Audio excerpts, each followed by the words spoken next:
Hello বন্ধুরা, আজকে আমাদের mock test ৪ number mock test হবে এটা। এবং আম এটার সলিউশনস তোমাদের সাথে আমি শেয়ার করছি।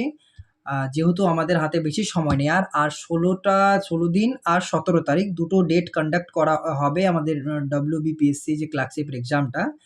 তো তার জন্য আমি প্রত্যেকটা দিন একটা করে মক প্রোভাইড করছি। তো তোমরা আমার সাথে থেকো, মকগুলো সলিউশন করো তোমরা, তোমার সাথে শেয়ার করছি, ঠিক আছে? তো আজকে এটা আমাদের মকের ১ম প্রশ্ন, ঠিক আছে? কি বলছে প্রশ্নতে? একজন পুলিশ একটি চোরকে ০.৫ কিলোমিটার পেছন থেকে তাড়া করছে, ঠিক আছে? ০.৫ কিলোমিটার।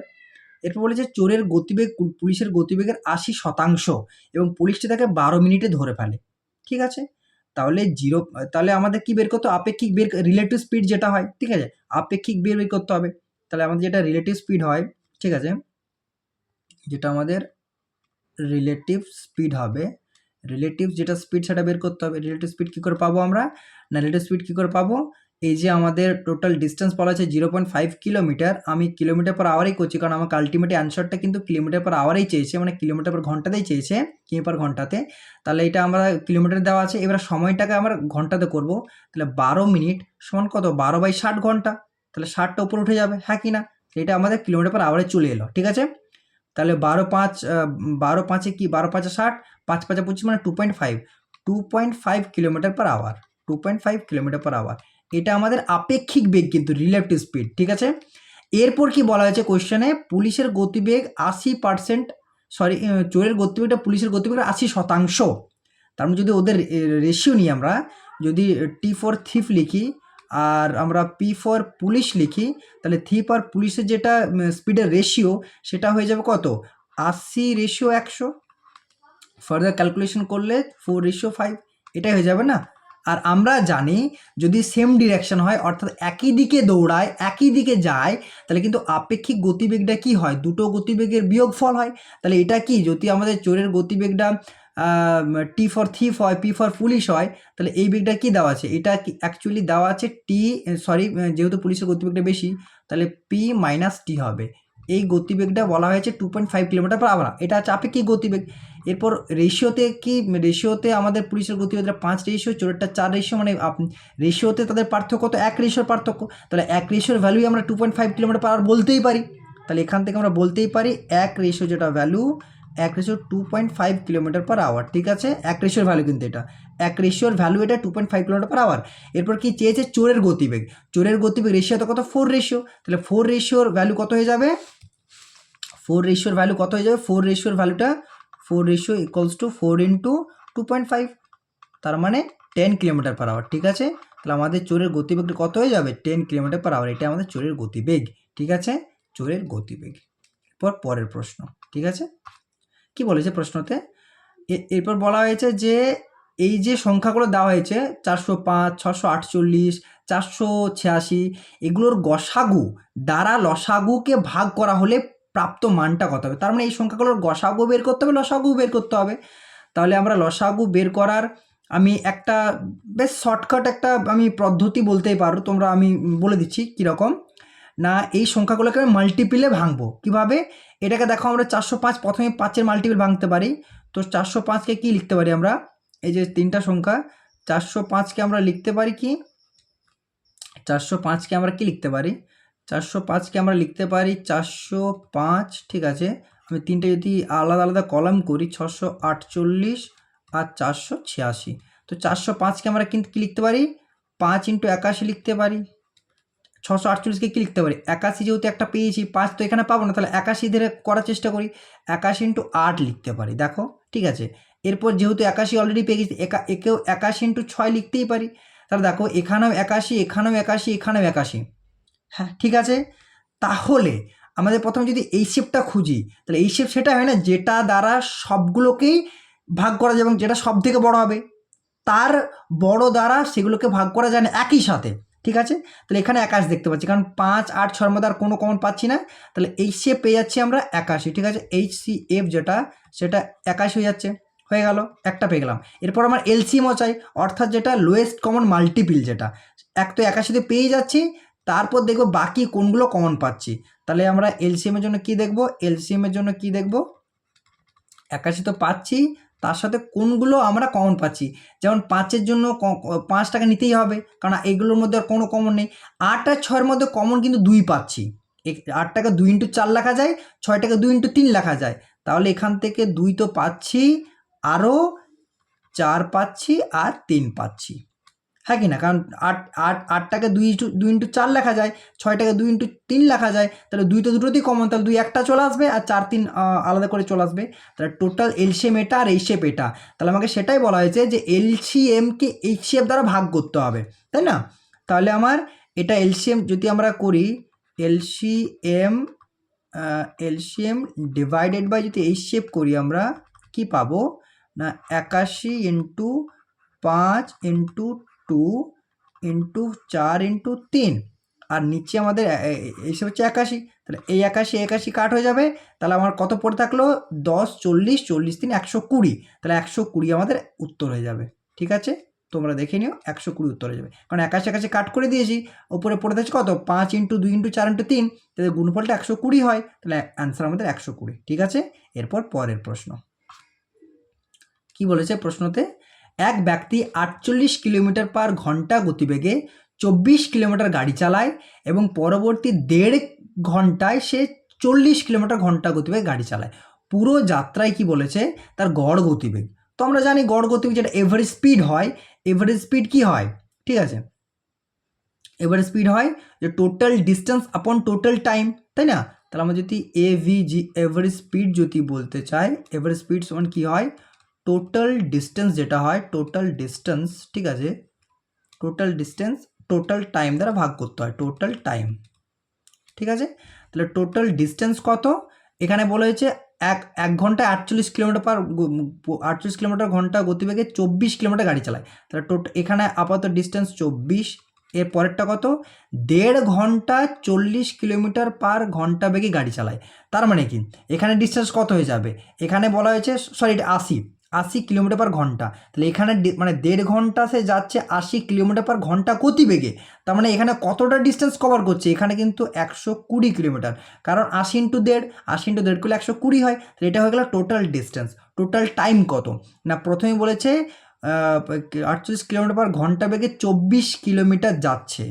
তাহলে 24 কিলোমিটার যাচ্ছে 48 কিলোমিটার/ঘন্টা বেগে, তার টাইম সমান ডিস্টেন্স বাটা স্পিড। তাহলে 24/48 মানে হাফ, মানে 0.5। এখান থেকে পাচ্ছি 0.5 প্লাস এটা পাচ্ছি 1.5 ঘন্টা। তাহলে 1.5 ঘন্টা যুক্ত হয়ে যাবে। তাহলে এখানে কত? 144 নিচে হচ্ছে 2, হ্যাঁ কি না? 2, তাহলে সমান 72 কিলোমিটার/আওয়ার। 72 কিলোমিটার/আওয়ার, এটা আমাদের আপেক্ষিক বেগ। তাহলে এটা অপশন 2 আমাদের অ্যান্সার। ঠিক আছে, এরপর পরের প্রশ্ন কি বলা হয়েছে? এই প্রশ্নতে কি বলা হয়েছে? রামলাল তার পণ্যের দাম ক্রয় মূল্যের থেকে 40% বেশি ধার্য করে এবং 10% ছাড় দেয়। ঠিক আছে, মানে 40% ধার্য করলো বেশি, 10% ছাড় দিল। আমরা জানি 40% যেটা ফ্র্যাকশন ভ্যালু হয়, 40% যেটা ফ্র্যাকশন ভ্যালু হয় সেটা কত হয় না? সেটা 2/5 হয়। মানে 40%কে আমরা এভাবে লিখতেই পারি, 40/100 সমান 2/5 লিখতেই পারি। এটা ধার্য, এবার সরি, এটা ফ্র্যাকশন ভ্যালু, এটা ভগ্নাংশ মান যেটা। এবার ধার্য করে 40% বেশি ধার্য করে, এবং ধার্যটা ধার্য করে, ঠিক আছে, ক্রয় মূল্যর থেকে। তাহলে তার মানে এটা যদি ক্রয় মূল্য হয়, এটা যদি সিপি হয়ে যায় আমার, এটা হচ্ছে +2 হয়ে গেল। এটা যদি সিপি হয়, মানে এটা যদি আমরা সিপি লিখি, এখানে +2 করে সেটা কি হবে? সেটা এমআরপি হবে। ঠিক আছে, তার মানে আমার যদি সিপি 5 রেশিও হয়, তাহলে এমআরপি কত হয়েছে? এমআরপি 5 + 2 ওভারঅল 7 রেশিও হয়ে যাবে। এটা 7 রেশিও হয়ে যাবে। এটা সিপি সমান যদি 5 রেশিও হয়, তাহলে এমআরপি সমান কত হয়ে যাবে? 7 রেশিও। এরপর কি বলা হয়েছে? 10% ছাড় দেয়। ছাড়টা কার ওপর দেবে? এমআরপির ওপর দেবে। তাহলে এমআরপির 10% যদি ছাড় দেয়, মানে এমআরপির 90% বিক্রয় মূল্য হয়ে যাবে। তাহলে যদি 7-এর 90% হয়, তার মানে 7-তে যদি 90% হয়, এটা বিক্রয় মূল্য হবে। তার মানে 7 × 9/10, তাহলে সমান 63/10 সমান 6.3। 6.3 রেশিও, এটা আমার বিক্রয় মূল্য হয়ে যাবে। তাহলে এটা হচ্ছে এসপি, আর 5 রেশিওটা হচ্ছে সিপি। তাহলে আমার কি সেটাই বলেছে, লাভ কত শতাংশ। তাহলে যদি আমার ক্রয় মূল্য 5 রেশিও হয়, বিক্রয় মূল্য 6.3 রেশিও হয়, 3 রেশিও হয়, তাহলে আমাদের লাভ কত? 1.3 রেশিও লাভ। কততে? 5 রেশিওতে লাভ। পার্সেন্টেজের জন্য 100 দ্বারা গুণ করতে, এটা সবাই জানি আমরা, এটা আলাদা করে দিচ্ছি আমরা। ঠিক আছে, তাহলে ঠিক আছে, তাহলে 5 20 1.3 ইন্টু 20 কত হয় 26%। তো এটা আমাদের কি হয়ে যাবে, এটাই আমাদের প্রফিট পার্সেন্টেজ বা শতকরা লাভ। ঠিক আছে, অপশন 2। এরপর পরের প্রশ্ন কি বলা হয়েছে, পরের প্রশ্ন বলা হয়েছে সুধীর এবং আশিসের বর্তমান বয়স বলা হয়েছে 5:7। ঠিক আছে, 12 বছর আগে তাদের বয়স অনুপাত ছিল 1:2, দুটো বয়সের রেশিও দেওয়া হয়েছে। ঠিক আছে, তাহলে বর্তমান যেটা প্রেজেন্ট, আমি P4 প্রেজেন্ট দিচ্ছি, সুধীর S ফর সুধীর আর A ফর আশিস দিচ্ছি আমরা। তাহলে বর্তমান যেটা বয়সের রেশিও 5:7। ঠিক আছে, এখানে শেষ। এরপর বলা হয়েছে তাদের 12 বছর পর বয়স অনুপাত ছিল কত, এটা আমরা দিচ্ছি অতীত। তো অতীতটা বাংলা লিখছি, কারণ যদি P4 পাস লিখি দুটো একই হয়ে যাবে, তাই না? তাহলে অতীতটা আমি বাংলায় লিখছি, অতীত 12 বছর আগেকার কথা বলছে। সেখানে S for Sudhir A for Ashish, তাদের বয়সের রেশিও ছিল 1:2। ঠিক আছে, 1:2। এরপর আমি আগেও যখন মক করিয়েছি বা তোমাদের সামনে শেয়ার করেছি, তখন আমি এটা বলেছি যে আমাদেরকে কি করতে হবে, এই যে রেশিও দুটোর যে ডিফারেন্সটা সবসময়তে আমাকে সমান করতে হবে। এখানে যেমন এখানে 5 আর 7-এর যে ডিফারেন্স 2, এখানে 1 আর 2 ডিফারেন্স কিন্তু 1, তার মানে আমার এখানে সমান এই ডিফারেন্সটা। তাহলে এই ডিফারেন্সটা সমান করতে হবে। তার জন্য কি করতে হবে, মানে তার জন্য সরি, আমি ভুল বললাম, এই ডিফারেন্সটা নয়, এই যে 5 থেকে 1 আসবো আর 7 থেকে 2 আসবো, এই যে ডিফারেন্সটা 5 থেকে 1 আসবো 7 থেকে 2 আসবো, এই যে ডিফারেন্সটা সমান করতে হবে। অর্থাৎ 5 থেকে যখন 1 আসছে ডিফারেন্সটা 4, 7 থেকে যখন 2 আসছে তখন ডিফারেন্সটা 5 আসছে, এটা হবে না। এটা না হওয়ার জন্য বা এটাকে ঠিক করার জন্য কি করতে হবে, আমি প্রথমেই বলেছি যে ফার্স্ট যে ধাপ বা প্রথম যে ক্ষেত্র, সেইখানে যে দুটো আমরা রেশিও পাবো, সেই রেশিও দুটোর ডিফারেন্সকে দিয়ে সেকেন্ড যে ধাপের রেশিও পাবো তাদেরকে গুণ করতে হবে। আমি বুঝতে পারলাম। আবার ভাইস ভার্সা, অর্থাৎ সেকেন্ড যে ধাপ, তাদের যে রেশিওর দুটোর পার্থক্য, সেটা দিয়ে প্রথম ধাপের রেশিও দুটোকে গুণ করতে হবে। এবার পারলাম বোঝাতে আমি? ঠিক আছে, তার মানে আমি যদি প্র্যাকটিক্যালি করি, তাহলে প্রথম যে ধাপের রেশিও দুটোর পার্থক্য কত, 5 আর 7 2, তো এটাকে দিয়ে আমি দ্বিতীয় ধাপের যে রেশিওটা গুণ করব। আর দ্বিতীয় ধাপের যে রেশিও দুটোর পার্থক্য 1, সেটা দ্বারা প্রথম ধাপের রেশিও দুটোকে গুণ করব। তাহলে এখানে আমরা যদি দাঁড় করাই, এখানে 5 আর রেশিও 7 কে 1 দ্বারা গুণ করি, 5:7ই হবে। দ্বিতীয়বারের 1:2কে যদি আমরা প্রথম ধাপের রেশিও দুটোর পার্থক্য 2 দ্বারা গুণ করি, সেটা হবে 2:4। বুঝতে পারলাম? তাহলে এবার দেখো 5 থেকে 2 3-এর ডিফারেন্স, 7 থেকে 4 3-এর ডিফারেন্স। এটা কিন্তু 12 বছর আগেকার, এটা প্রেজেন্টের, এটা P4 প্রেজেন্ট, আর এটা কিন্তু 12 বছর আগেকার। ঠিক আছে, বয়সের রেশিও। ঠিক আছে, এরপর দেখো 5 থেকে 2, মানে যদি আমরা এটাকে আগে লিখি 2:4 টাকা, তাহলে 2 এরপর 5 হয়েছে, 4 পর 7 হয়েছে, মানে 3 বছর বেড়েছে। 12 বছর থেকে বর্তমানে আসতে 3 বছর বেড়েছে। তাহলে 3 যে রেশিওতে পার্থক্য কত, 3 রেশিওর ভ্যালুটাই না আমরা 12 বলতে পারি, 3 রেশিওর ভ্যালু 12 বছর, হ্যাঁ কি না? তাহলে আমরা চেয়েছে কি এখন 5, তাহলে তার মানে সুধীরের বয়স চেয়েছে, তাহলে সুধীরের বর্তমান বয়স বের করতে হবে আমাকে।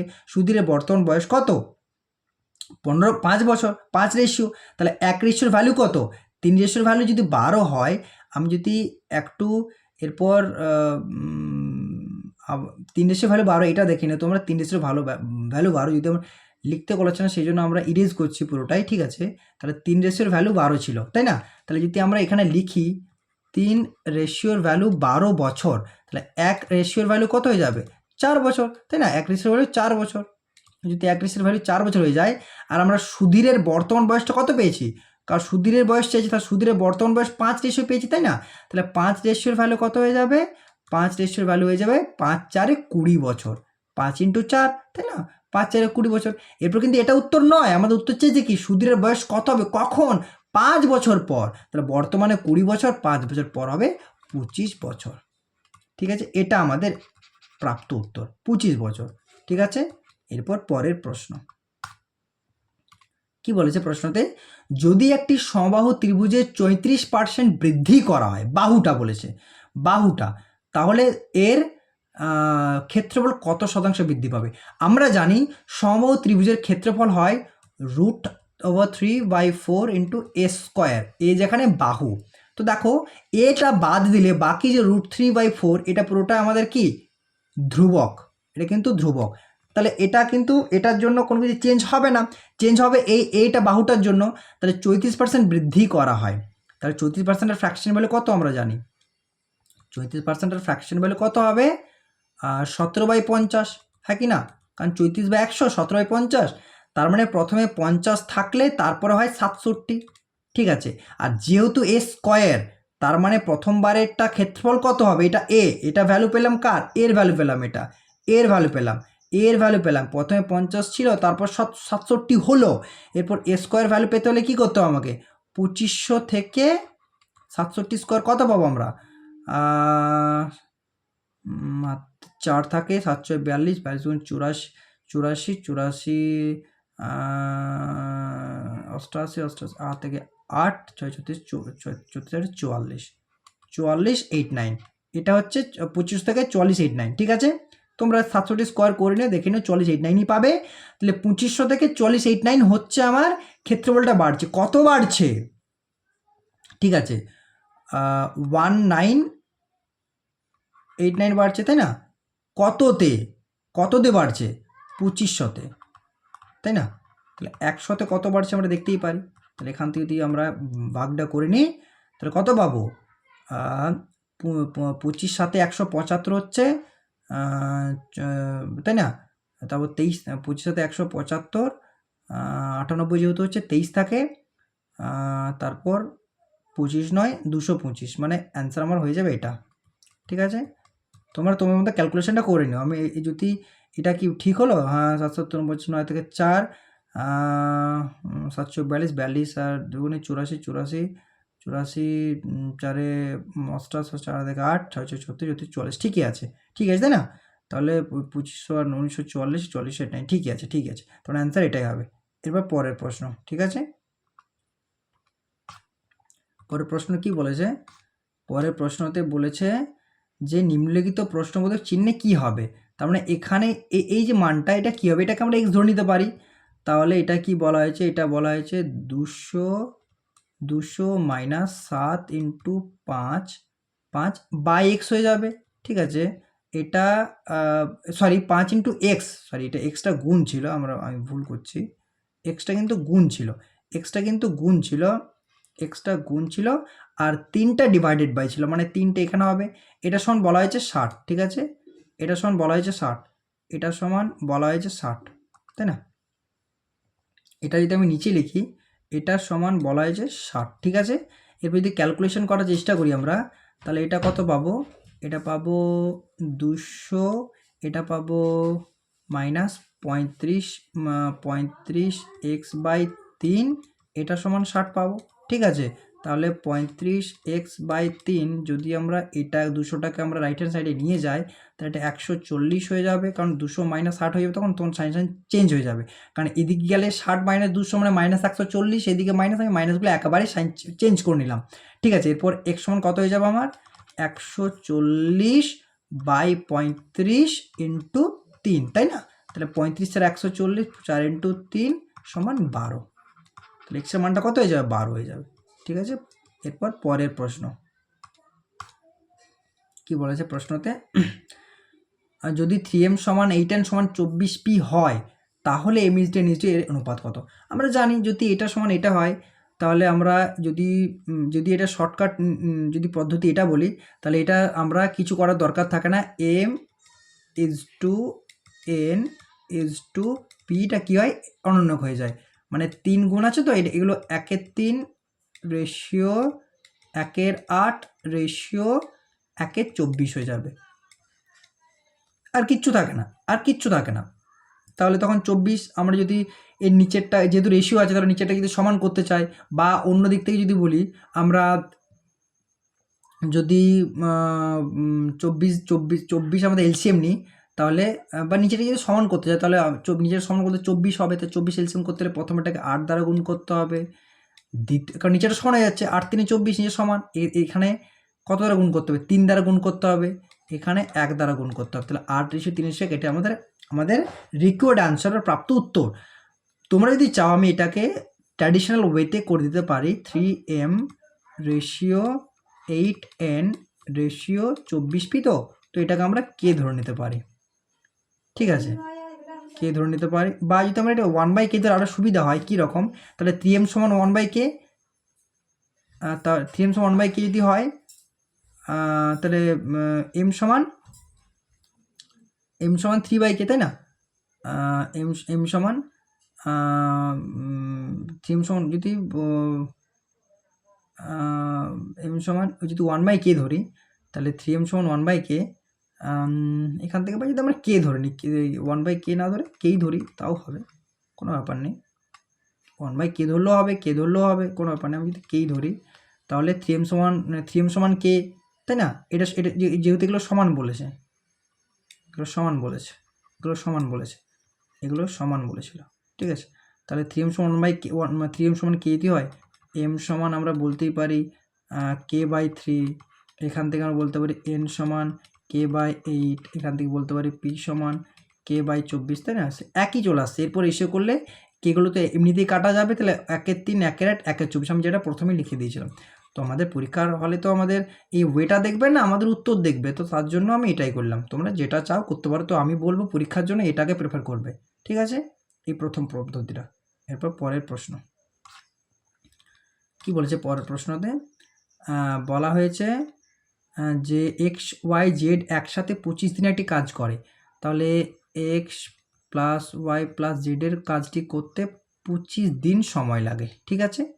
এরপর বলেছে এক্স এবং ওয়াই একসাথে কাজটি 50 দিনে করে, এক্স এবং ওয়াই সেই কাজটি 50 দিনে করতে পারে।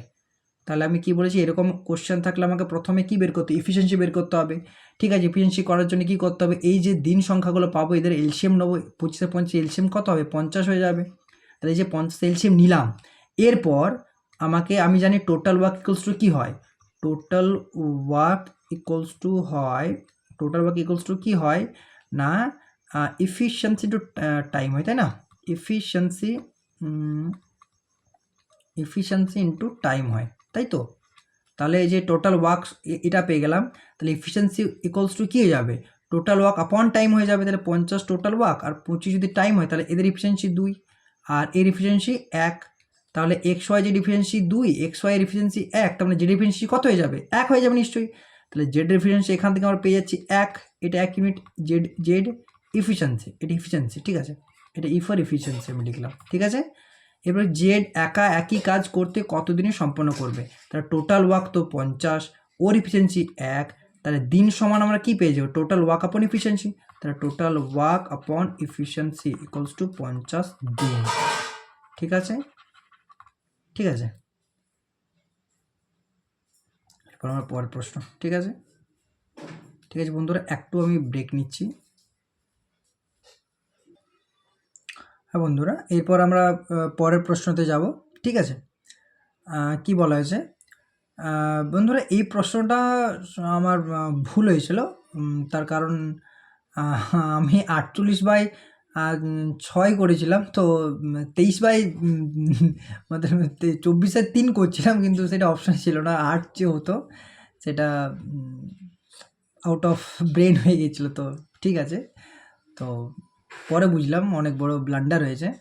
তো কি বলেছে, পরপর 5টি বিজোড় সংখ্যার গড় যদি 7 হয়, তো পরবর্তী যদি বিজোড় সংখ্যাটিকেও না হয়, তবে নতুন গড় কত হবে, ঠিক আছে। তাহলে 5টি বিজোড় সংখ্যার গড় যদি 7 হয়, ঠিক আছে, তাহলে টোটালটা কত হবে, 35 হবে, ঠিক আছে। এবারে 7 যদি গড় হয়, তার মানে আমার মাঝের সংখ্যাটা 7 হবে, তার মানে বিজোড় সংখ্যা পরপর এধারটা 9 হবে, এই তার পাশেরটা 11 হবে, এই যে পাশেরটায় সেটা আসবে 5, ঠিক আছে, এই যে পাশেরটা সেটা আসবে 3। তাহলে পুরো যে 5টা গড় সংখ্যা আমি পেয়েছি সেটা হচ্ছে 3, 5, 7, 9, 11, 5টা পেয়ে যাব। দেখো যোগ করে দেখো 35ই হবে, ঠিক আছে। এরপর বলেছে যদি এর পরের বিজোড় সংখ্যাটা যোগ করি, তাহলে পরের বিজোড় সংখ্যা কত হবে, 13। তাহলে এদের যে টোটাল যোগফলটা 35, ঠিক আছে, কারণ 5টি বিজোড় সংখ্যার গড় 7, তাহলে টোটাল যোগফল 35, 13 যদি যোগ করে 48 হয়, তাহলে 48 হয়। আর টোটাল সংখ্যা কত, 5টা ছিল, আরও একটা যোগ হলো 6টা, তাহলে এরপর কী হবে 8, তাহলে এটাই এদের নতুন অ্যাভারেজ হয়ে যাবে। ঠিক আছে, এটা এদের নতুন অ্যাভারেজ। আর যদি তোমরা ট্র্যাডিশনাল ওয়েতে করতে চাও তাহলে এটা কি হবে না, প্রথম সংখ্যাটা এক্স ধরলে তারপর ওটা x+2 ধরবে, কারণ x+1 ধরলে তারপরের সংখ্যাটাকেই পেয়ে যাব। কিন্তু যদি একটা সংখ্যা আমাদের ধরো জোড় হয়, তারপরটা বিজোড় বা প্রথমটা বিজোড়ে তারপরটা জোড়, এরকমটা হয়, কিন্তু পরপর আমাদের ক্রমিক জোড় বা ক্রমিক বিজোড় হলে আমাদেরকে +2 করে অ্যাড করতে হয়। তাহলে তারপরেরটা x+4 হবে 3 নাম্বারটা, ঠিক আছে, 4 নাম্বারটা x+6 হবে, আর 5 নাম্বারটা x+8 হবে। এর তোমরা ক্যালকুলেশন করো, টোটাল যোগফলটা 35 হবে, কারণ আমাদের গড় 7 বলা হয়েছে, তাহলে 5 7 35 টোটাল, তাহলে এই যোগফলটা 35 করে দাও, দেখো পেয়ে যাবে। কি করে না, এটা যদি 35 করে দিই তাহলে 5টা x পাবোই আমরা, তাহলে 5x তো এখানে পাবোই, প্লাস যোগফলে যদি সংখ্যাগুলো 8 6 14, 8 এখানে 6 যদি যোগ করে দিই, মাঝে মাঝে আমরা প্লাস সাইনটা অ্যাড করে দিই, ঠিক আছে, যদি প্লাস সাইনটা, এটা তো প্লাস ছিল, এখানে যদি প্লাস সাইনটা অ্যাড করে দিই তাহলে 8 6 14, 14 4 18 দিয়ে 20, বলো 5x প্লাস 20 ইকুয়ালস টু 35 পাবো। তাহলে দেখো 5x সমান কত পাবো, 35 মাইনাস 20 15 পাবো, তাহলে এখান থেকে x সমান 3 পাবো। তো দেখো x সমান 3 মানে প্রথম সংখ্যাটা 3, তো 3 দিয়ে শুরু করছি আমরা। তো ব্যাস, পরের প্রশ্ন। একজন ব্যক্তি 6 বছরে 1000 টাকার মূল্যে যে সরল সুদ পেয়েছেন তা মূলধনের 60% হলে বার্ষিক সুদের হার কত? কিছু না, কারণ কি এখানে বলা হয়েছে 60% 6 বছরে, তাহলে 1 বছরে 10%, তো এটাই তো 60%, তা মূলধনের 60% হলে তো মূলধনের 60%ই তো হয়, মূলধনের যেটা হয় সেটাই তো আমাদের সুদের হার হয়। তো 6 বছরের সুদের হার 60%, তার মানে এটাই তো বলা হয়েছে, তাই না? তাহলে 1 বছর কত 10%, তো সুদের হার 10%, এটা কিছু ছিলই না। এটা 6 বছরে 60%, 1 বছরে কত 10%, এটাই তো ছিল, আর কিছু ছিল? এটাতে ছিলই না। ঠিক আছে, পরের প্রশ্ন কি বলেছে, একজন ডিলার 15% লাভে চাল বিক্রি করে, ঠিক আছে, এইদিকে একটা লাভ হচ্ছে, আরও একটা লাভ হচ্ছে কি রে, প্রকৃত ওজনের চেয়ে 15% কম ওজন দিচ্ছে, তার মানে এর কি হচ্ছে, সাকসেসিভ লাভ হচ্ছে। তাহলে একটা 15% লাভ হচ্ছে, 15%-এর ফ্র্যাকশন ভ্যালু আমরা জানি 3/20, যদি 15% হয়, সেই 15%-এর ফ্র্যাকশন ভ্যালু কত হয় না, 15%-এর ফ্র্যাকশন ভ্যালু হয় 3/20, ঠিক আছে, 3/20 হয়, তার মানে একটা হলো, ঠিক আছে, তার মানে এখানে 15% লাভ হচ্ছে, তার মানে 20-তে কিনে ও 23-এ বিক্রি করছে, এটা একটা পেলাম আমরা সিপিএসপি। সেকেন্ড যে কন্ডিশনটা বলেছে 15% কম ওজন দিচ্ছে, হ্যাঁ কি না, যদি 15% ওজনটা কম দেয় তার মানে কি বলতে চাইছে, মানে 15% ওজন কম দিচ্ছে, মানে টোটাল যদি 100 ওজন হয় 15 কম দিচ্ছে, দিচ্ছে কত 85 দিচ্ছে, পার্সেন্টেজ কত দিচ্ছে, মানে এটা লাভ করছে ও, তার মানে কত হচ্ছে, ঠিক আছে, বা এটা আমরা এখান থেকেও বলতে পারতাম, যদি পার্সেন্টেজ না করে যদি 100 দ্বারা গুণটা না করতাম আমরা, যদি আমরা এখানটা করতে চাইতাম এভাবে 15/85 হতো, তার মানে এটা ফ্র্যাকশন ভ্যালু হয়ে যেত, ঠিক আছে, তখন কিন্তু আমরা 15% এখানে ফ্র্যাকশন ভ্যালু 15/100 করলাম, 3/20 পেলাম, কিন্তু এখানে কিন্তু 15/85 হবে, কারণ কি 15% ওজনটাই কম দিচ্ছে ও, তাহলে 15/100 হবে না, ওজনটা কম কত দিচ্ছে 85 দিচ্ছে, 85-তে 15 কম দিচ্ছে, তার মানে কারণ টোটাল ওজন 100, 15 কম দিচ্ছে, দিচ্ছে কত 85, তাহলে 85-তে 15 ওজন কম দিচ্ছে, তাহলে 5 3 5 17, তাহলে এর ফ্র্যাকশনগুলো তখন 3/17 হয়ে যাবে, মানে তখন 17ই কিনে ও 20-তে বিক্রি করছে, 17 + 3 20, ঠিক আছে, এটা টোটাল সিপি হয়ে যাবে 340, টোটাল এসপি হয়ে যাবে 460, তাহলে টোটাল লাভ কত 120 লাভ, টোটাল লাভ 120, কততে লাভ 340-এ লাভ, তাই না, 100-তে লাভ কত সেটা পার্সেন্টেজ আমার, তাহলে কি একটা 0 0 কাট হবে, 2 6 12 হবে, 2 17 34 হবে, মানে 600/17 হবে, 600/17 ক্যালকুলেশন করলে কত পাবো আমরা, 17 3 51 পাবো, 9 থাকে 90, 17 5 85 থাকে, তার মানে 35.3%, তাই না, তাহলে অপশন 3, ঠিক আছে, অপশন 3, ঠিক আছে। এরপর পরের প্রশ্ন কি হচ্ছে, যদি দুটি সংখ্যার গরিষ্ঠ সাধারণ গুণনীয়ক মানে HCF যদি 1 হয় তাহলে তাদের কি বলা হবে, যদি কোনো সংখ্যার সাধারণ গুণনীয়ক 1 হয় তাহলে তাদেরকে কি বলা হবে, সহমৌলিক সংখ্যা বা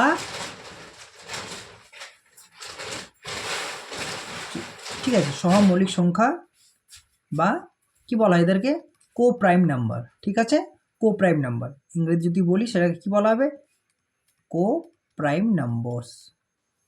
ঠিক আছে, কো প্রাইম নাম্বারস। ঠিক আছে, পরের প্রশ্ন, দুটি সংখ্যার অনুপাত 3:5। ঠিক আছে, সংখ্যার সাথে যদি 10 যোগ করি তাহলে অনুপাতটা কত, 5:7 হয়। তাহলে এখানে কিছুই নেই, প্রথমে সংখ্যা দুটো অনুপাত ছিল কত, 3:5 ছিল। তাহলে প্রথমে যেটা সংখ্যা ছিল সেই সংখ্যা দুটো অনুপাত ছিল 3:5। ঠিক আছে, তাহলে এখানে ছিল 3:5 ছিল, হলো কত, 5:7 হলো, মানে 3 থেকে 5 2 অনুপাত, 5 থেকে 7 2 অনুপাত। তাহলে 2 যে রেশিও বাড়লো সেটাই না বলা হয়েছে 10 যোগ করার ফলেই তো বাড়লো না। তাহলে এক রেশিওর ভ্যালু কত পাবো আমরা, 5 পেয়ে যাব।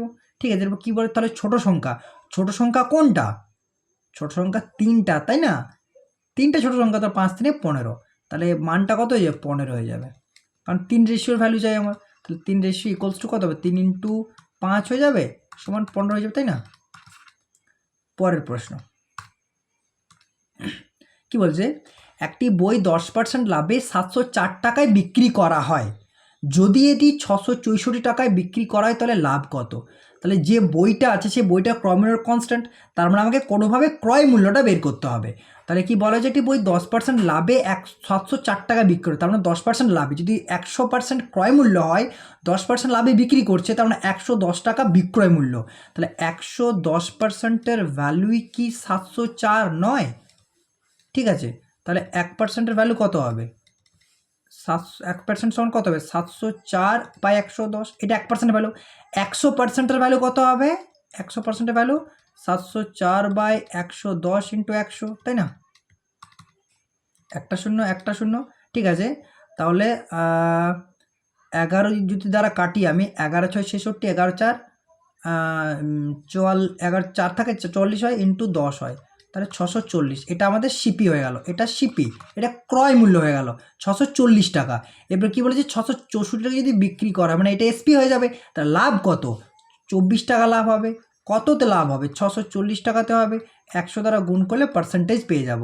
ঠিক আছে, তাহলে কত হবে, একটা শূন্য কাট হবে এখান থেকে, যদি আমরা 8 দিই, 8 3 24, 8 8 64, 30-এর 8 যদি হয় তাহলে কত হবে, 30-এর 8 15 4 30-এর 8, তাই না, 15 4 মানে 3.75% লাভ হবে, কারণ 30-এর এটা আলটিমেটে গিয়ে পরে 30-এর 8 হচ্ছে, 30-এর 8 সমান কত, 3.75% লাভ।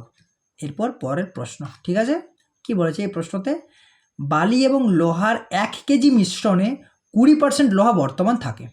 ঠিক আছে, তাহলে 20% লোহা যদি থাকে, তাহলে যদি আমরা বলি I ফর আয়রন আর S ফর স্যান্ড যদি বলি, তাহলে যদি 20% লোহা থাকে নিশ্চয়ই 80% স্যান্ড থাকবে, হয়ে গেছে। ফার্দার রেশিওটা কত হবে, 1:4 হয়ে যাবে, এটা একটা হলো। এরপর বলা হয়েছে কিছু আমি কি যোগ করব, কি যোগ করবো, লোহা বর্তমান থাকে, লোহার পরিমাণ এত করার জন্য মিশ্রণ কত বালি যোগ করতে হবে, বালিটাকে আমাকে যোগ করতে হবে, তাহলে কি করতে হবে, লোহার পরিমাণ 10% করার জন্য তাহলে 1:9 হবে। ফার্দারে আয়রন আর স্যান্ড যেটা, অর্থাৎ লোহার বালির যে রেশিওটা হবে 10 আর 90 হবে, তা 10 আর 90 মানে 1:9 হবে। তাহলে দেখো আমাকে অ্যাড কী করতে হবে, বালি অ্যাড করতে হবে, মানে এই যে এইটা বালিটা অ্যাড করতে হবে আমার, তাহলে কনস্ট্যান্ট কোনটা রাখতে হবে, ধ্রুবক কোনটা রাখতে হবে, কোনটার পরিবর্তন হচ্ছে না, লোহার পরিবর্তন হচ্ছে না, তা লোহা এখানেও 1 এখানেও 1, তাহলে এখানে আমার কোনো কিছু করার দরকার নেই, কারণ এখানে 1 এখানেও 1, লোহার পরিবর্তন হচ্ছেই না। তাহলে পরিবর্তন কার হচ্ছে, বালির কত পরিবর্তন হচ্ছে, প্রথমে 4 অনুপাত, তারপর 9 অনুপাত, মানে এখন কত অনুপাত যোগ করা হয়েছে, 5 অনুপাত যোগ করা হয়েছে, হ্যাঁ কি না। তাহলে এখন 4 × 5, তাহলে 5 অনুপাতের ভ্যালু কত, 1 কিলো, 5 রেশিওর ভ্যালুই তো না 1 কিলো, এখানেই তো বলা হয়েছে 1 কিলো লোহা মিশ্রণ ছিল, টোটাল মিশ্রণটা 1 কিলো, রেশিওটা কত ছিল, 1 আর 4 5, তাহলে 5 রেশিওর ভ্যালুই 1 কিলো, আর এখানেও আমাকে 4 থেকে 9 করতে হবে, 5 রেশিও অ্যাড করতে হবে, তার মানে এটার ভ্যালুই 1 কিলো, তাহলে তো টোটাল 1 কিলোই আমাকে অ্যাড করতে হবে, তাই না। পরের প্রশ্ন কি বলা হয়েছে, 15-এর প্রথম 15টি গুণিতকের গড়, যদি গড় করতে চাই তাহলে আমাকে কী করতে হবে, প্রথমে যোগফল বের করতে হবে, তারপর টোটাল সংখ্যা দিয়ে ভাগ করতে হবে, তাহলে আমাকে যে সমান্তর প্রকৃতির রেশনটা বের করতে হবে। তো আমরা সমান্তর প্রকৃতির রেশনের যে ফর্মুলাটা হয় সেটা সবাই জানি, রেশন সমান n/2 2a প্লাস n-1, ঠিক আছে, ইন্টু ডি হয়। ঠিক আছে, এটা সবাই জানি আমরা, তো প্রত্যেকেই জানি আমরা। তো আর যেহেতু আমরা গড় করব, এটা কিন্তু যোগফলের ফর্মুলা, আর যেহেতু গড় করব, এভারেজ করব, তার আমরা এই এন দিয়ে তো ভাগ করব টোটাল যোগফল দ্বারা, মানে কে টোটাল নাম্বার অফ এলিমেন্ট দিয়ে ভাগ করতে। তাহলে যদি এনটার তো নাম্বার অফ এলিমেন্ট, তাহলে এন দ্বারা ভাগ করে দেবো আমরা। তাহলে আলটিমেট এটা এভারেজটা কত হয়ে যাবে, হাফ ইন্টু, তখন এনটা তো ক্যান্সেল আউট হয়ে যাবে না, 2a plus n-1 into D. আবার আমরা এই যে হাফ লিখলাম, এই যে 2a plus n-1 into decay আমরা কীভাবে লিখতে পারি, a plus n-1 into D. ঠিক আছে, কেন লিখলাম বলি না, কারণ এইখানে যে এর জন্য এ লিখলাম, আর a plus n-1 into D সমান tn লিখতে পারি আমরা, মানে এনতম পদ। আমাদের যেমন সমান্তর প্রকৃতির রেশনের ফর্মুলাটা হয় n/2 2a plus n-1 into D, এটা হচ্ছে সমান্তর প্রকৃতির ফর্মুলা। তেমনই সমান্তর প্রকৃতির যোগফলের ফর্মুলা, তেমনি সমান্তর প্রকৃতির এনতম পদের ফর্মুলাটা যদি আমি এইখানে লিখি, এটা সমান হয় a plus n-1 into D, এটা হয়। ঠিক আছে, এটা হয়, এটা হয়, এটা হয়, তাহলে সেটাই আমি লিখলাম, সেটাকে টিএন লিখলাম। তো এরপর হাফ বলা হয়েছে, প্রথম পদটা কত, 15-এর প্রথম 15টি গুণিতক, মানে প্রথম পদটা 15 হবে, কারণ প্রথম গুণিতকটাই 15 হবে, আর লাস্ট গুণিতকটা কত হবে, 15 নম্বর গুণিতক, 15 ইন্টু 15, এটাই হবে, তাই না? তাহলে হাফ, এখান থেকে যদি আমরা 15 কমন নিয়ে নিই, তাহলে এখানে 15টা বাইরে হয়ে যাবে, হাফ ইন্টু 15 এখানে 1 হবে, এখানে 15 মানে 16 হবে, ওভারঅলটা 16 হয়ে যাবে। তাহলে যদি আমরা হাফ ইন্টু 15 ইন্টু 16, 2 দ্বারা যদি 16কে ভাগ করি, 8 ইন্টু 15 120 হয়ে যাবে আমাদের, এটা আমাদের উত্তর। ঠিক আছে, 120 প্রথম। দেখো বন্ধুরা, আমি সূত্র দুটো লিখিয়ে দিয়েছি, টিএন এর ফর্মুলাটাও লিখিয়ে দিয়েছি, এটা এসএনের ফর্মুলা, এটা টিএন এর ফর্মুলা, তোমরা চেক আউট করে নিও। ঠিক আছে, পরের প্রশ্ন কি বলছে, একটি ছেলের বাবার বর্তমান বয়স ছেলের বয়সের দ্বিগুণ, 6 বছর পর তাদের বয়সের অনুপাত 11:6 হবে, ছেলেটির বর্তমান বয়স কত? ঠিক আছে, তাহলে ছেলে যে বাবার বয়স, মানে আমি যদি ধরি আমরা এফ ফর ফাদার আর এস ফর যদি সান ধরি আমরা, তাহলে ফাদার আর সানের যে বয়সের রেশিওটা, সেটা 2:1, এটা এখানে আমরা বলা হয়েছে 2:1। ঠিক আছে, 6 বছর পর তাদের বয়সের অনুপাত হবে 11:6, তাহলে 11:6 হবে কখন, 6 বছর পর হবে 11:6। তাহলে আমি এর আগে যে একটা অনুপাতের অঙ্ক পেলাম সেখানেও বললাম, এখানেও আবার আমি রিপিট করছি, এই যে আমাদের ডিফারেন্সটা, এই যে প্রথম ধাপের রেশিও দুটো আর দ্বিতীয় ধাপের রেশিও দুটোর যে ডিফারেন্সটা, অর্থাৎ 2 থেকে 11 আসবো, সেটা 9 হয়ে যাচ্ছে, 1 থেকে 6 5 হয়ে যাচ্ছে। তাহলে ডিফারেন্সটা যেহেতু সমান হচ্ছে না, তাহলে কি করতে হবে না, প্রথম ধাপের রেশিও দুটো ডিফারেন্স দিয়ে দ্বিতীয় ধাপের রেশিও দুটোকে গুণ করব, ভাইস ভার্সা কী করব, দ্বিতীয় ধাপের রেশিও দুটো ডিফারেন্স দিয়ে প্রথম ধাপের রেশিও দুটোকে গুণ করব।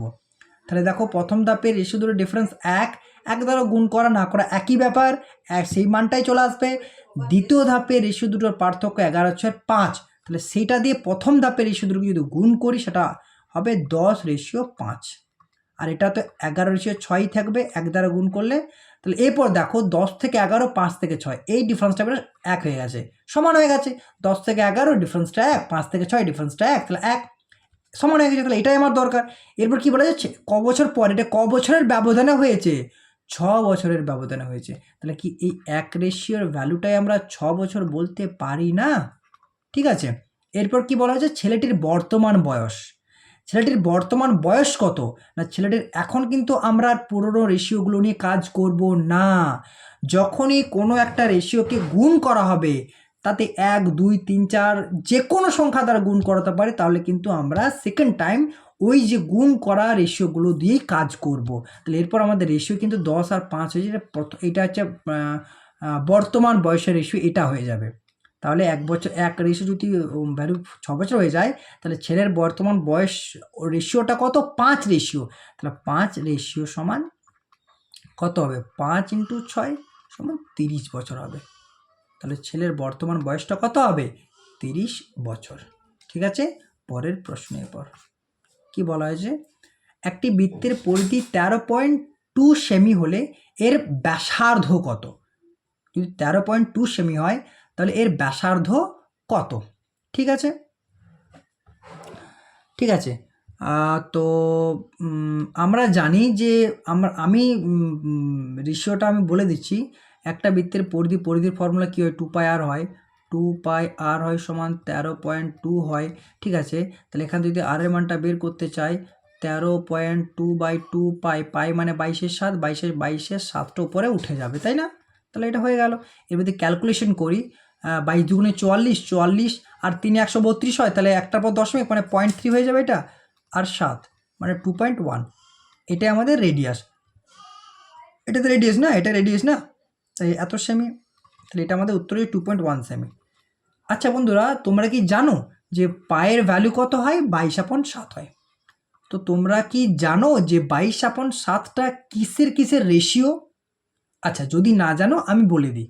এই যে 22/7টা আমরা লিখলাম, পায়ের মানটা, যে পায়ের ভ্যালুটা 22/7 হলো, এই 22/7টা কার রেশিও জানো? পরিধি আর ব্যাসের রেশিও। পরিধি, ঠিক আছে, পরিধি আর ব্যাস, এই পরিধি আর ব্যাসের রেশিও।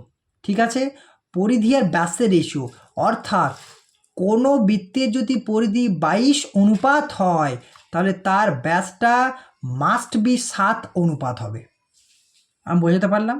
আমি আবার বলছি, পায়ের মান আমরা প্রত্যেকেই জানি 22/7 হয়, কিন্তু 22/7টা কোন দুটো যে আমার রাশির অনুপাত সেটা কি জানো? পরিধি আর ব্যাসের অনুপাত। আমি আবার বললাম, এখনও বলছি। তার মানে কি, যদি কোনো বৃত্তের পরিধি 22 অনুপাত হয় তাহলে তার ব্যাসটা 7 অনুপাত হবে, এবং ভাইস ভার্সাটাও অ্যাপ্লিকেবল। মানে যদি কোনো বৃত্তের ব্যাস 7 অনুপাত হয় তাহলে তার পরিধিটা মাস্ট বি 22 অনুপাত হবে। ঠিক আছে, এখান থেকেই করলাম। তাহলে কি, তার মানে যদি আমার কোনো এই বৃত্তে, যেহেতু আমি যে এটা করে দেখাচ্ছি, এরপর দেখো তোমার উত্তরটা মেলাবে। একটি বৃত্তের পরিধি 13.2 রেশিও। তাহলে আমি কি বললাম? যদি পরিধি 22 হয় তাহলে ব্যাস 7 হবে, তাহলে এখানে পরিধি 13.2 বলা আছে, তার মানে 22-এর মানই 13.2 বলা আছে, তাহলে 22 রেশিওর মানই 13.2 বলা হয়েছে। ঠিক আছে, 1 রেশিওর মান কত হয়ে যাবে? 6, কারণ 6/22 132 হয়, তার মানে 0.6 হয়ে যাবে। তাহলে এক রেশিওর ভ্যালু 0.6 বলা হয়েছে। ঠিক আছে, 0.6 বলা হয়েছে, তাহলে 7 রেশিওর ভ্যালু কত হবে? 4.2 হবে, এবং সেটা কি হবে? ব্যাস হবে। ব্যাসার্ধ করতে হলে 2 দ্বারা ভাগ করতে হবে, সেটা 2.1ই হবে আলটিমেট। ঠিক আছে, 2.1 সেমি। ঠিক আছে, বা তোমরা যদি আরও একটু ছোট করে নাও, তাহলে পরিধি যদি 22 হয়, ব্যাস যদি 7 হয়, ব্যাসার্ধ কত হবে? 7/2 হবে, তাহলে তখন 2টো উপরে উঠে যাবে, তাহলে তখন আরেকটা রেশিও পেয়ে যাব 44/7। তখন কিন্তু সেটা পরিধির ব্যাসের হবে না, তখন পরিধির ব্যাসার্ধের অনুপাত হবে। মানে যদি এটাকে আমি আরেকটু ভালো করে লিখি, আমরা পেলাম পাই ইকুয়ালস টু 22/7, যেটা আমরা পেলাম পরিধি আর ব্যাসের রেশিও, তাই না? তাহলে আমরা যদি চাই পরিধি আর ব্যাসার্ধের রেশিও চাই, পরিধি আর ব্যাসার্ধে ডিরেক্ট আমরা করতে চাই, ঠিক আছে, তাহলে কী হবে? 22 আর এটা 22, 7/2 হবে, তাহলে তার পরের বারে এই দুইটা উপরে উঠে গেলে কী হবে? 44/7 হয়ে যাবে। এরপর দেখো এই অঙ্কটাতে মিলিয়ে দেখো। ঠিক আছে, তাহলে আমি কি বললাম? যদি কোনো বৃত্তের পরিধি 22 হয় তাহলে তার ব্যাস 7 হবে, এখানে বলেছিলাম। ঠিক আছে, 22 হলে 7 হবে, এখানে বলেছিলাম। আর এখানে যদি কোনো বৃত্তের পরিধি 44 হয় তার ব্যাসার্ধ 7 হবে। তাহলে দেখো এখানে বৃত্তের পরিধি 13.2, তাহলে এখানে 44 যে রেশিও, সেই 44 রেশিওর ভ্যালুটাই না, এই 44 যে রেশিও হলো না, এটা তো 22.7 হলো, এখানে যে 44 রেশিওটা পেলাম আমরা, তাহলে 44 রেশিও এটার মানই না 13.2 সেমি, হ্যাঁ কি না? তাহলে দেখো 1 রেশিওর মান কত? 1 রেশিওর মান 0.3 সেমি। তাহলে আমি কি বললাম? যদি কোনো বৃত্তের পরিধি 44 হয় তাহলে তার ব্যাস 7 হবে, তাহলে 44 রেশিওর ভ্যালু 13.2 সেমি বলা হয়েছে, তাহলে 1 রেশিওর ভ্যালু কত? 0.3 সেমি, তাহলে 7 রেশিওর ভ্যালু কত? 2.1 সেমি। 7 রেশিওর ভ্যালু কত? 7 × 0.3 মানে 2.1 সেমি। তাহলে দেখো এটাই আমাদের রিকোয়ার্ড অ্যান্সার, এটাই আমাদের প্রত্যেকবার উত্তর একটা আসে 2.1 সেমি। ঠিক আছে, 2.1 সেমি। তো আমি যে দুটো শেখালাম, মানে এই যে পরিধির যে রেশিওটা, পায়ের যে মানটা হয়, সেটা যে কোন দুটো সংখ্যার কোন দুটো ভ্যালুর আমার রেশিও হয়, সেটা হচ্ছে বলে দিলাম পরিধির ব্যাসের রেশিও হয়। যদি আমি এখান থেকে ডিরেক্ট আমি পরিধির ব্যাসার্ধের অনুপাত চাই, তাহলে সেটা কিন্তু 44/7 হয়ে যাবে তোমরা। ঠিক আছে, এরপর পরের প্রশ্ন। কি বলা হয়েছে পরের প্রশ্নতে? বলা হয়েছে এটা এটা এটা তো সিম্পল ভি বডমাসের ফর্মুলা, এটা আর আমি করছি না, আমি শুধু ফর্মুলাটা লিখে ব্যাস আমি জানিয়ে দিচ্ছি। এটা হচ্ছে ভি বডমাস ফর্মুলা। তো ভি ফর ভার্নিকুলার ব্র্যাকেট, যে ভি বডমাস আমি প্রত্যেকটা বলে দিচ্ছি। ভি ফর ভার্নিকুলার ব্র্যাকেট হয়, মানে বার যেটা হয়, বি ফর ব্র্যাকেট হয়, ও ফর অফ মানে র বা এর যেটা গুণের কাজ হয়, ডি ফর ডিভিশন হয়, M for multiplication, A for addition, S for subtraction. মানে এখান থেকে আমরা যদি লেফট হ্যান্ড সাইড থেকে শুরু করি তাহলে এগুলোর কাজ আগে হবে, অর্থাৎ ব্র্যাকেটের প্রথমে বারের কাজ আগে হবে, তারপর ব্র্যাকেটের কাজ হবে, তারপর ও অফ যদি থাকে তার কাজ হবে, তারপর ডিভিশনের কাজ হবে, তারপর মাল্টিপ্লিকেশনের কাজ হবে, তারপর অ্যাডিশনের কাজ হবে, তারপর সবশেষে সাবট্রাকশন। মানে এই দুটোকে আমরা অল্টারনেট করতে পারি, অ্যাডিশন আগে তারপর সাবট্রাকশন করতে পারি, বা সাবট্রাকশন আগে তারপর অ্যাডিশন করতে পারি। তো ব্যাস তোমরা তদন্ত করে নিও, এটার কিচ্ছু না, ঠিক আছে। এরপর পরের প্রশ্ন কি বলছে পরের প্রশ্নতে? যদি এ এর বেতন বি এর বেতনের চেয়ে 60% কম হয় তাহলে বি এর বেতন এ এর বেতনের চেয়ে কত শতাংশ বেশি? ঠিক আছে, 60%-এর যেটা ফ্র্যাকশন ভ্যালু সেটা কত? 60%-এর ফ্র্যাকশন ভ্যালু কত হয়? 3/5 হয়। ঠিক আছে, তাহলে এ এর বেতন বি এর বেতনের চেয়ে 60% কম, তার মানে কি? তার মানে যদি বি এর বেতন 5, এটা তার মানে বি এর বেতন, কারণ নিচেটা সবসময়তে যার হয় তার, যার অপেক্ষা হয়, ঠিক আছে, এটা বিয়ের। আর এটা 3টা কম, মানে 3টা কম, তার মানে বিয়ের বেতন যদি 5 হয় তাহলে এর বেতন কত হবে? বিয়ের বেতন থেকে 3 কম, মানে 2, এর বেতন 2। এরপর আমার কি চেয়েছে উত্তরটা? এর বেতনের চেয়ে কত শতাংশ বেশি, তার মানে বিয়ের বেতন 5%, 5, এর বেতন 2, বেশি কত? বিয়ের বেতনটা 3। কার বেতনের থেকে বেশি? এর বেতনের থেকে 2 থেকে বেশি, শতাংশতে 100 দ্বারা গুণ। তাহলে এ রেশিওতে কাট হয়ে যাবে অটোমেটিক। তাহলে এই যে কাট করে দিলাম, 2 50 100, 50 থেকে 150, তাহলে 150% বেশি। ঠিক আছে, পরের প্রশ্ন কি বলছে? পি এবং কিউ একটি কাজ 24 দিনে করতে পারে, ঠিক আছে, তবে আর এবং এস একই কাজ 8 দিনে করতে পারে। ঠিক আছে, পি কিউ বলা হয়েছে, এটা আমাদের সেই পি প্লাস কিউ বলা হয়েছে আর 24 দিনে করতে পারে, আর বলা হয়েছে আর এবং এস ওই কাজটা 8 দিনে করতে পারে। তাহলে একইভাবে আমরা কি করব? একইভাবে আমরা এটাকে এলসিএম নেবো, 24 এলসিএম 24 হয় আমরা জানি, তাহলে এফিসিয়েন্সি কত হবে? 1 হবে, এটা এফিসিয়েন্সি কত হবে? এটা 3 হবে। ঠিক আছে, তাহলে টোটাল কি বলেছে? পি কিউ আর এস একসাথে যদি করে তাহলে টোটাল এফিসিয়েন্সি কত হবে? P plus Q plus R plus S, total efficiency 4 unit হয়ে যাবে, তাই না? 4 ইউনিট হয়ে যাবে। তো টোটাল ওয়ার্ক আমার 24 unit, total work, total efficiency 4 unit, total time 6 দিন। ঠিক আছে, তো এটা আমাদের অ্যান্সার 6 দিন। ঠিক আছে, পরের প্রশ্ন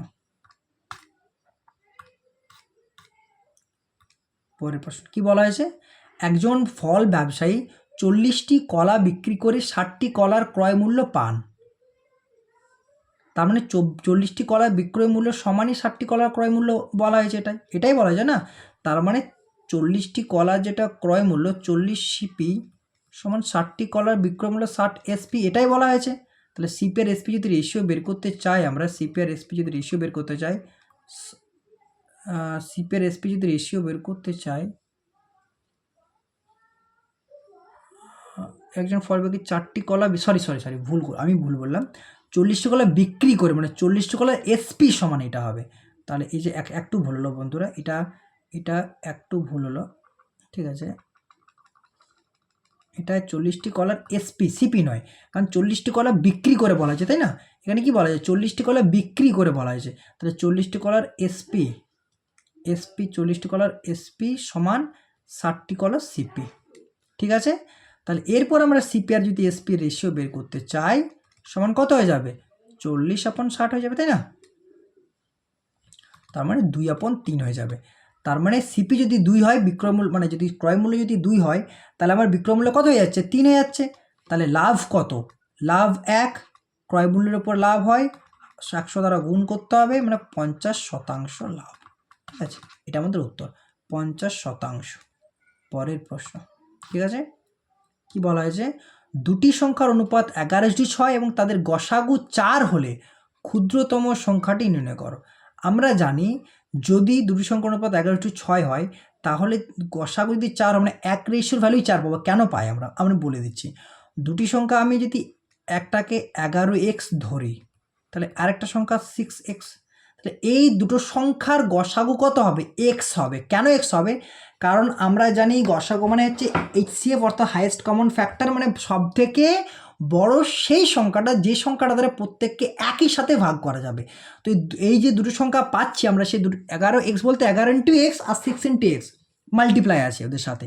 তার মানে একই সাথে একবারে এই দুটো সংখ্যাকে কেবলমাত্র এক্স দ্বারাই ভাগ করা যাবে। তাহলে এক্সটা হচ্ছে এই দুটো সংখ্যার অর্থাৎ 11x আর 6x এর গসাগু। তাহলে এটাই আমাকে বলা হয়েছে 4। তাহলে এক্স এর ভ্যালু কি 4 বলতে পারি না? তাহলে ক্ষুদ্রতম সংখ্যাটি কত? 6x, মানে ক্ষুদ্রতম সংখ্যাটি হচ্ছে 24, তাই না? এটাই আমাদের উত্তর। পরের প্রশ্ন কি বলেছে? একজন ব্যক্তি বার্ষিক 6% হারে সরল সুদ কিছু টাকা ধার দিয়েছেন এবং 13 বছর পরে তার প্রাপ্ত সুদ ধার করা টাকার থেকে এত টাকা কম।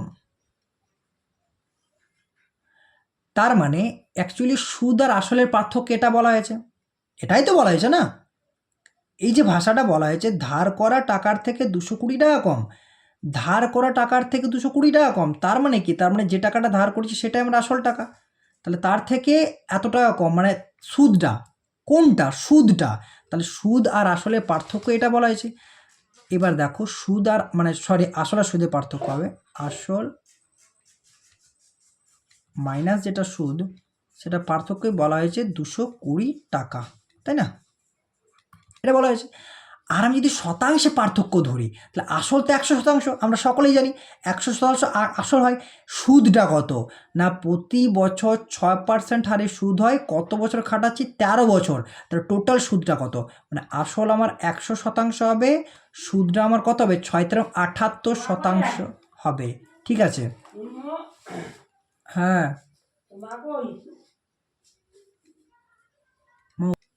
ঠিক আছে। এরপর কি বলা হয়েছে? 100% 78%। তার মানে আসল আমার 100%, সুদ আমার 78%। এই দুটোর আমাদের রেশিওতে পার্থক্য কত? 22%। এটা 22% পার্থক্য, 22%। তাহলে টাকাতে পার্থক্য 220 টাকা, শতাংশে পার্থক্য 22%। তাহলে কি আমরা বলতে পারি না 22%র মানটাই 220 টাকা, এইটা সমানই 220 টাকা, তাই না? এটাই বলতেই পারি। তাহলে 1% যেটা মান হবে সেটা 10 টাকা হবে, তাই না? 10 টাকা হবে। এবার কি চেয়েছে? তাহলে কত টাকা ধার দেওয়া হয়েছিল? তাহলে 100% ধার দেওয়া হয়েছিল, এটাই তো ধার দেওয়া হয়েছিল না? তো কত হবে? 100 ইন্টু 10 মানে 1000 হয়ে যাবে, তাই না? 1000 টাকা, 1000 টাকা, এটা আমাদের উত্তর। এরপর পরের প্রশ্ন কি বলেছে? এ এবং বি যথাক্রমে, ঠিক আছে, এ এবং বি যথাক্রমে কি বলা হয়েছে? কি বলা হয়েছে যে এ এবং বি যথাক্রমে এত টাকা দিয়ে একটি ব্যবসা শুরু করে। ঠিক আছে, তাহলে মূলধনের রেশিওটা বের করে নিই আমরা, কারণ আমরা কি জানি প্রফিট শেয়ারিং রেশিওটা কি হয়? আমরা যদি জানি প্রফিট শেয়ারিং যে রেশিওটা হয়, সেটা কি হয়? সেটা হয় এটা ইকুয়ালস টু কি হয় না মূলধনের রেশিও যেটা হয়, অর্থাৎ যদি ক্যাপিটাল লিখি আমরা C for capital into time, invested time যেটা হয় এটা হয়। ঠিক আছে, এটা আমাদের ওভারঅল হয়। তাহলে এরপর আমাদের কি মূলধনের রেশিওটা বের করি। তাহলে যদি মূলধনের রেশিও এ আর বি এর বের করতে চাই আমরা, এ আর বি এর, সেটা কত হবে? 15,000 টাকা, 30,000 টাকা। যেহেতু দুজনেই 12 মাস করে খেটেছে, তাহলে আমরা 12 মাসটা এমনিতেই কাট হয়ে যাবে। তাও যদি আমি লিখি K4 যদি 1000 লিখি 15K, ঠিক আছে, আর ইন্টু 12, তাই না? 15K ইন্টু 12, যদি আমরা এটা করি, যদি আমরা এটা এইভাবে করি 15K যদি করি আমরা, 15K যদি করি 15K, ঠিক আছে, রেশিও 30K, কারণ আমরা প্রত্যেকেরই এক বছর করেই খেটেছি, তাই না? তাহলে কে ক্যান্সেল আউট হবে, এটা 1:2 হয়ে যাবে। তাহলে এটা আমাদের কী হয়? এটা মূলধনের রেশিও হয়ে গেল, এটা মূলধনের রেশিও। এরপর কি বলেছে? তাদের এত লাভ ভাগ করা হয়। তাহলে প্রফিট শেয়ারিং রেশিওটা দেওয়া হয়েছে 1:5, তাই না? তাহলে প্রফিট শেয়ারিং রেশিওটা দেওয়া হয়েছে 1/5 সমান কি বলা হয়েছে আমাদের যেটা সময় মানে টাইমের ইনটু ইনভেস্টমেন্ট ক্যাপিটাল, তাহলে ক্যাপিটাল রেশিওটা কত বলা হয়েছে, ক্যাপিটাল রেশিওটা 1:2 বলা হয়েছে, 1:2, আর আমাদের ওটা যদি ধরে নিই আমরা x/y ধরে নিই আমরা ইন্টু x/y, x/y সমান কত পেয়ে যাবো 2/5 পেয়ে যাবো, তাই না? তাহলে x/y সমান 2/5, অর্থাৎ আমাদের যেটা বিনিয়োগের অনুপাত সময়কাল যেটা টি এর রেশিওটা সেটা x/y যদি করি আমরা 2:5, ঠিক আছে সময়কালটা, ঠিক আছে।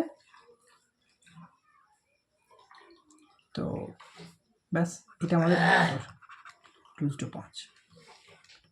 পরের প্রশ্ন, ঠিক আছে, কি বলা হয়েছে একটি ট্রাক প্রথম ঘন্টায় 40 কিলোমিটার এবং দ্বিতীয় ঘন্টায় 50 কিলোমিটার ভ্রমণ করে।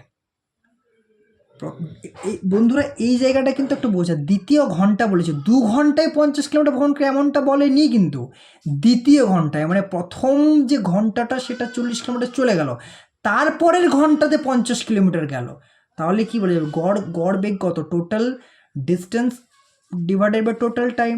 তাহলে এই যে এভারেজ যেটা স্পিড হবে সেটা হবে টোটাল ডিস্টেন্স, ঠিক আছে, টোটাল ডিস্টেন্স আর টোটাল টাইম দ্বারা ভাগ করে দেবো। তাহলে টোটাল ডিস্টেন্স কত, একটি প্রথম ঘন্টায় 40 কিলোমিটার, তাহলে এটা 40 প্লাস দ্বিতীয় ঘন্টায় 50, ঠিক আছে 90, টোটাল টাইম কত, প্রথম ঘন্টা তারপরেও 1 ঘন্টা, তাহলে 90/2 সমান 45 কিলোমিটার পার আওয়ার, এটাই উত্তর আমাদের। এটা কিন্তু তোমরা ভুল অনেকেই করে ফেলবে, দ্বিতীয় ঘন্টা মানে 2 ঘন্টা ধরে নেবে, 2 ঘন্টায় 50 ধরে নেবে, তার তখন কিন্তু টোটাল টাইমটা আমার 3 ঘন্টা হয়ে যাবে, কিন্তু অ্যান্সার ভুল হবে, কারণ টোটাল টাইম 3 ঘন্টা নয়, দ্বিতীয় ঘন্টায় মানে কি প্রথম ঘন্টায় 40 কিলোমিটার তারপরের ঘন্টাতে 50 কিলোমিটার যাচ্ছে, এটাই আমাকে বলা হয়েছে, ঠিক আছে। নেক্সট কোয়েশ্চেন,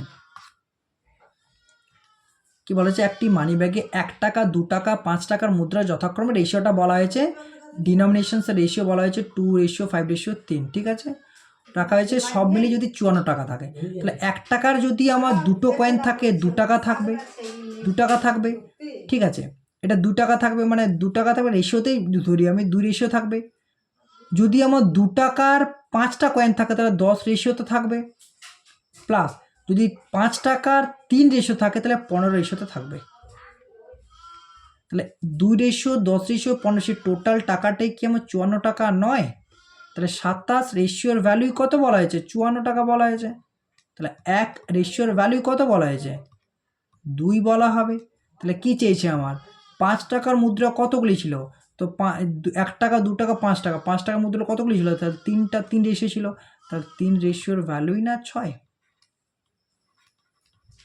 6টি। নেক্সট কোয়েশ্চেন, ঠিক আছে, চক্রবৃদ্ধি সুদে 16% বার্ষিক হারে 1 বছরের জন্য 20,000 টাকা ধার দেওয়া হলে সুদের চক্রবৃদ্ধি অর্ধবার্ষিক হলে কত সুদ পাওয়া যায়, ঠিক আছে, কি বলা হয়েছে 16% বার্ষিক সুদ, তার মানে 1 বছরটা 2 বছর হবে, 16% 8% হবে, কারণ যেটা হয় অর্ধবার্ষিক হয় সেটাতে কি হয় সুদের হারটা অর্ধেক হয়, আমি আবারও বলছি যেটা অর্ধবার্ষিক হয় সেটা রেট অফ ইন্টারেস্টটা বাই 2 হয়ে যায়, আর সেটা টাইমটা হয়ে যায় দ্বিগুণ হয়ে যায়, ঠিক আছে, টাইমটা 2t হয়ে যায়, মানে এখানে যদি t=2 নয়, এটা t=2 নয়, টিটা 2t হয়ে যায়, মানে টিটা 2t হয়ে যায়। যদি প্রথমে আমার সুদ যদি r1 ছিল তাহলে সেটা r1/2 হয়ে যাবে, যদি r ছিল r/2 হয়ে যাবে, তার মানে সময়টা যদি t ছিল 2t হয়ে যাবে, ঠিক আছে, এটাই বলা হয়েছে। এরপর আমি কি করতে পারি না, তার মানে আমার 16% সুদ ছিল, তাহলে 8% হবে, বার্ষিক 1 বছর ছিল 2 বছর হবে, তার মানে 2 বছরে আমাকে কি বের করতে পারে 8% যে সুদটা তার সাকসেসিভ সুদ বের করতে হবে, সাকসেসিভ পার্সেন্টেজ, সাকসেসিভ আমাদের যেটা সুদের হারটা সাকসেসিভ হবে, কারণ পরপর 2বার, তাহলে 8%-এর সাকসেসিভ সুদ কত হয় জানি আমরা 16.64% হয়, কারণ আমরা জানি x plus Y plus xy/100 এই ফর্মুলাটা দ্বারা করলে 8 + 8 16 প্লাস 8 8 64/100 মানে 0.64, 16.64। এরপর 20,000 টাকার 16.64% সুদের হারে কত টাকা সুদ পাওয়া যাবে সেটাই বলা হয়েছে। তো যদি 20,000 টাকার 16.64% বলতে 100 দ্বারা ভাগ করতে হয়, তাহলে কিছু না, এই দুটো শূন্য কাট হয়ে যাবে। 16.6.2 যদি 200 হয়, তার মানে দুটো শূন্যের জন্য এই দশমিক দুটো উঠে যাবে, তবে দুটো শূন্য কাট হয়ে যাবে, তাহলে 1664 ইন্টু 2, ঠিক আছে, 3328, এটা আমাদের উত্তর। বন্ধুরা, আজকের মতো আমাদের মক টেস্ট এখানেই সমাপ্ত হলো সলিউশন, ঠিক আছে। তোমরা যারা সিরিয়াস তাদেরকে আমি বলছি বারবার, তোমরা আমার যে সলিউশনসগুলো রয়েছে সেগুলোকে চেক আউট করো, সেগুলোকে সলভ করার চেষ্টা করো, কারণ এগুলো মোস্ট এক্সপেক্টেড কোয়েশ্চেন্স। আমিও কিন্তু একজন অ্যাসপিরেন্ট, আমিও এক্সাম দেবো, আমিও মক টেস্ট দিচ্ছি, আমিও রিয়েলাইজ করছি, ঠিক আছে। তো তোমরা চ্যানেলটি সাবস্ক্রাইব করে রাখো, পারলে লাইক করো, শেয়ার করো, ঠিক আছে। Thank you.